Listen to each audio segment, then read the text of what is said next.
Mesdames et messieurs, bonsoir et merci d'avoir pris le rendez-vous des actualités d'ici et d'ailleurs. Les députés de la 9e législature entrent officiellement en fonction ce dimanche 12 février 2023 au Palais des Gouverneurs à Porte Novo. Ils seront installés conformément à la Constitution et suivant le règlement intérieur de l'Assemblée nationale. À l'ordre du jour de cette cérémonie, l'allocution d'ouverture du doyen d'âge du Parlement et la communication de la liste des députés élus et d'autres, notamment celles portant l'élection du président et d'autres membres du bureau de l'Assemblée nationale.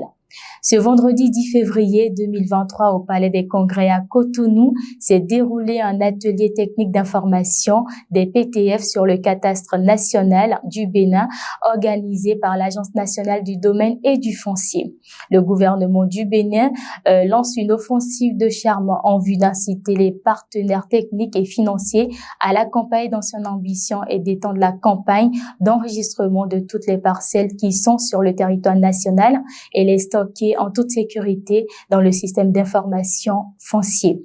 La deuxième phase du concours de recrutement de 150 agents au profit de la douane s'est tenue ce samedi 11 février 2023.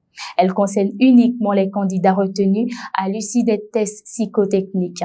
Les candidats présélectionnés à l'issue de la première phase du concours douane ont affronté les épreuves écrites ce jour au lycée technique FM Coulibaly à Cotonou.